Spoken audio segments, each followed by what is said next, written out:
हाय beautiful souls. Twin flames को नज़र क्यों लग जाती है? ऐसा क्यों देखा गया है बार बार ट्विन फ्लेम्स को नज़र लगती है? अगर आप डिवाइन मस्कुलिन के फॉर्म में हैं, डिवाइन फेमिनिन है, तो काफ़ी बार मैंने नोटिस किया है आपको नज़र बहुत ज़्यादा लगती है। इसके कारण आपको इमोशनली आप कहीं भी फोकस नहीं कर पाते हैं, मेंटली आप स्थिर नहीं रह पाते हैं और शरीर में भी आपको कोई ना कोई तरह की प्रॉब्लम बनी रहती है। और इस कारण से आपका करियर, आपके रिलेशन दोनों गड़बड़ चल रहे होते हैं। और क्यों इस जर्नी में होने के बाद आपको जल्दी जल्दी से नज़र लगती रहती है, चलिए इस डिटेल से इस वीडियो में हम बात करते हैं और क्या कोई तरीके हो सकते हैं इसको ठीक करने को, उस पर भी चलिए बात करते हैं। वीडियो को स्टार्ट करते हैं।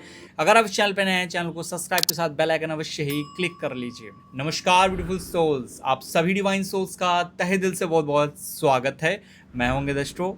काफ़ी सारे लोगों की नज़र से रिलेटेड क्वारीज रहती हैं। यूँ तो हम सबको नज़र लगती है। आप सोचते हैं मैं बाहर नहीं गया, मैंने कुछ किया नहीं, मैंने कोई बात शेयर नहीं की, तो ऐसा नहीं हो सकता। बट मैं आपको बता देता हूँ, घर में बैठे बैठे या फिर कोई काम आप नहीं भी कर रहे हैं फिर भी आपको नज़र लग सकती है। उसके पीछे क्या रीज़न्स होते हैं, अगर लगी है तो उसे कैसे पहचानें और कैसे ठीक करें। सबसे पहले हम जानते हैं इससे लगने से होता क्या क्या है। अगर आपको किसी भी तरीके की इस तरह का इम्पैक्ट आता है, साइकिक अटैक होते हैं, आपका ऑरा सेंसिटिव है, तो सबसे पहले आप इमोशनली स्टेबल नहीं रह पाते हैं। आप इमोशंस कहीं एक जगह नहीं लगा पाते, मूड स्विंग्स होता रहेगा आपको ओवर थिंकिंग हो सकती है, इमोशनली ओवर थिंकिंग जिसे बोलते हैं। दूसरा, आपके थॉट प्रोसेस में भी ओवर थिंकिंग होगी। आप एक करियर को किसी फोकस के साथ अच्छे से नहीं कर पाते हैं, आप फ्लैक्चुएट होते रहते हैं, आपके अंदर किसी ना किसी तरह का भय बना रहता है, किसी ना किसी तरीके की आपको बॉडी पेन जो कि थर्ड लेवल पे आता है वो बना रहेगा। नींद बहुत ज़्यादा है, ये आप पूरे दिन थका थका सा महसूस करेंगे। ऐसा लगेगा कि मेरे शरीर में ऊर्जा ही नहीं है, पूरी ऊर्जा किसी ने ले ली है, मेरी एनर्जी कहीं चली गई है। और आप सडनली अगर थोड़ा सा ठीक होते भी हैं, कुछ पूजा वगैरह करके, नज़र उतार के और प्रोटेक्ट करके, लेकिन वो भी कुछ लंबे समय तक नहीं चलता, थोड़े दिनों के बाद फिर से पूर्व की स्थिति आ जाती है। तो ये सारी सिम्टम्स आपको 3 बेसिकली मिलते हैं, जो कि फिजिकल, जो कि इमोशनल, जो कि मेंटल है। ये चेंजेस आपको बहुत कुछ लाइफ में ब्लॉक करके रखते हैं। आप अपनी बाउंड्रीज को ब्रेक नहीं कर पाते, कंफर्ट जोन से बाहर नहीं निकल पाते। तो इस चीज़ को पहचानने के बाद इस चीज़ को कैसे ठीक करते हैं, इस चीज़ को हील कैसे करते हैं, इसका इफेक्ट ट्विन फ्लेम पे कैसा पड़ता है। दोस्तों, ट्विन फ्लेम को ऐसा इस वजह से होता है क्योंकि आप एक मास्टर सोल है। ऊर्जा उसी की खत्म होगी जिसके पास हायर एनर्जी है। अगर आपके पास नॉर्मल एनर्जी है तो आपके साइकिक अटैक नहीं होगा उस टाइम, कोई भी एनर्जी वंपायर आपकी एनर्जी नहीं लेगा।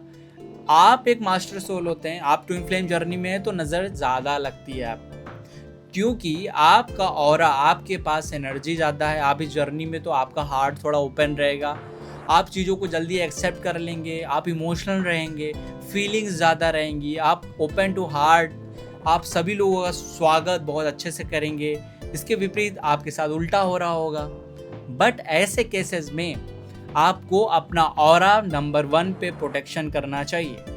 इसके लिए किसी हायर एंजल को कॉल कर सकते हैं, उनसे कनेक्ट हो सकते हैं। प्रॉपर हीलिंग या ऑरा लॉक की मैंने विधियाँ मेडिटेशंस में बताई हुई हैं, जिसे आप नीचे लाइव प्रिपरेशन के ऐप पे या फिर टेलीग्राम का लिंक ज्वाइन करने के व्हाट्सएप नंबर दिया है, वहाँ से आप ग्रुप ले सकते हैं। वहाँ पे आपको मेडिटेशंस में और ऑरा लॉक की विधियाँ मिल जाएंगी, वो आप कर सकते हैं। और मेरे लाइव मेडिटेशंस में भी ऑरा लॉक बताया हुआ है, उत्रेखा बना सकती है, जिससे आपको बहुत ज़्यादा प्रोटेक्शन मिलेगा।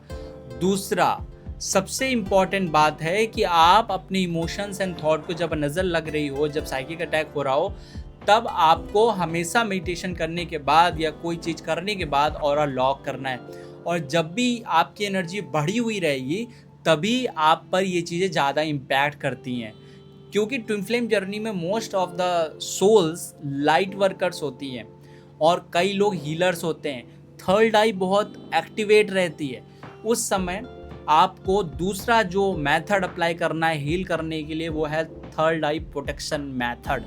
इसका प्रैक्टिस मैं बहुत जल्द कराने वाला हूँ। थर्ड आई प्रोटेक्शन मेथड में आप अपनी थर्ड आई को, अपने थॉट प्रोसेस को हील करते हैं। थॉट प्रोसेस को रोकते हैं। एनएलपी प्रैक्टिस में मैंने कई मेडिटेशन कराए हैं इसमें, जिसमें इमोशनल हीलिंग थी, जिसमें आपके थर्ड आई हीलिंग थी, उसे आप कर सकते हैं। जिसे मैंने लाइव डाला हुआ है, कुछ एग्जाम्पल वीडियोस डाली हुई हैं जिसे टेलीग्राम पे दी गई है, उससे आप करके अपने थॉट प्रोसेस को ओवर थिंकिंग से और दूसरे के थॉट एनर्जी जो महसूस हो रही है उससे सेव कर सकते हैं। थर्ड रीज़न मैंने बताया, घर में बैठे हुए कुछ नहीं कर रहे हैं फिर भी एनर्जी इसी तरह से बनी रह सकती है, क्योंकि उस समय किसी पर्सन की एनर्जी या नज़र नहीं लगती है आपको साइकिक अटैक, जो डार्क एंटिटीज होती हैं, जो ऊर्जा की तलाश में अनाथ आत्माएं होती हैं, वो आपकी ऊर्जा चाहती हैं। आप जब ध्यान करते हैं, आप जब साधना करते हैं, आप किसी तरह की पूजा करते हैं, आपको थोड़ी देर अच्छा फील होता है, suddenly you feel bad, suddenly आपको नींद आना शुरू हो गई, क्योंकि साइकिक अटैक हो गया आप पर। इससे आपके करियर पे बहुत इम्पैक्ट पड़ता है। तो इसके लिए आपको एक निर्देश देना होगा, इसमें लिए हायर एंजल या किसी भी देवी या देवता की भक्ति करने की ज़रूरत है, सरेंडर होने की ज़रूरत है।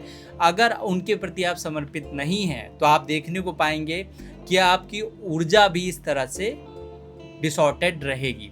अब यहाँ पे चौथा रीज़न होता है, आपके जो ट्विन फ्लेम है, काउंटर पार्ट है, वो उल्टा सीधा का काम कर रहे हैं, तो उनकी एनर्जी आप तक आ रही है। वो उल्टा पुल्टा का काम करेंगे, कुछ भी सही काम नहीं कर रहे, उनकी एनर्जी पिक करते रहते हैं। ये भी एक बहुत बड़ा रीज़न है। थर्ड पार्टी सिचुएशन उनकी बनी हुई है, या फिर वो साइकिकली हील नहीं है, वो इमोशनली हील नहीं है, मेंटली बहुत ज़्यादा ओवर थिंकिंग है। तो अगर आपकी साइकिक एबिलिटी एक्टिवेट है, अगर आप उनसे इमोशनली बहुत ज़्यादा कनेक्टेड हैं, पास्ट लाइफ रिलेशन है किसी सोलमेट के साथ, तो उस समय उनकी एनर्जीज आप पिक करती रहती हैं। उसी कारण से आप कोई भी चीज़ अच्छे से नहीं कर पाएंगे और आपको इमोशनल ब्रेकडाउन वो चीज़ें फील होगी। पांचवा रीज़न है, कई लोग इस रीज़न तक नहीं पहुंच पाते, बेसिक 4 कारण होते हैं। पांचवा रीज़न है, किसी ने ब्लैक मैजिक किया है, किसी ने मारण मोहन किसी तरह की तांत्रिक विधियों के द्वारा उसकी ऊर्जाओं को डिस्टर्ब किया जाता है। तो अगर इस रीज़न के कारण आप डिसऑर्डेड हो रहे हैं, आपका साइकिक अटैक हो रहे हैं, तो उसको लामा फेरा या योग माया हीलिंग्स के थ्रू आप अपने बॉडी एंड माइंड को हील करके इससे बाहर निकल सकते हैं। किसी भी तरह का ब्लैक मैजिक, डार्क एंटिटीज़ को हटाया जा सकता है सिंपल हीलिंग्स के थ्रू। ये हीलिंग्स बेसिकली आप नहीं कर पाएंगे, इसके लिए आपको मास्टर्स की ज़रूरत होती है, ग्रैंड मास्टर्स की, जो आपको कम्प्लीटली उस फेज से बाहर निकाल देंगे। इसके लिए आप सिंपल ऑरा दिखा सकते हैं, अपना ऑरा स्कैन करवा सकते हैं, मशीनों के थ्रू करवाएं या फिर किसी रेकी थेरेपिस्ट से कराएं, वो भी अच्छे से हीरा और आपका रीड करके आपको प्रॉपर सोल्यूशन बता देगा कि कहाँ पे प्रॉब्लम हो रही है। उस चीज़ को समझ के, उस चक्र की मेडिटेशन हीलिंग करके और हीलिंग करवा के आप इस चीज़ से हमेशा के लिए बाहर निकल सकते हैं। तो ये बेसिक रीजंस थे और उनको सॉल्यूशंस थे। अगर इस कारण से आपको ट्विन फ्लेम जर्नी में सेपरेशन हो रहा है तो इस चीज़ को ज़रूर हील करिए, और कभी भी किसी को अपनी बात बताने से पहले थोड़ा सा अलर्ट रहना बहुत ज़रूरी है, क्योंकि हम नहीं जानते कि कोई अच्छा सोच रहा है या बुरा सोच रहा है। अगर अच्छा भी सोच रहा है तभी भी कई बार नज़र लगती, क्योंकि आप अपनी एनर्जीज़ को उसको दे रहे हैं। अगर उससे एनर्जी मैच नहीं कर रही है तो आपको डेफिनेटली प्रॉब्लम स्टार्ट हो जाएगी, उसकी प्रॉब्लम आपको फील होगी। तो मिलते हैं नेक्स्ट वीडियो में, अपना ख्याल रखिए, ध्यान रखिए और मुस्कुराते रहिए। नमस्कार दोस्तों।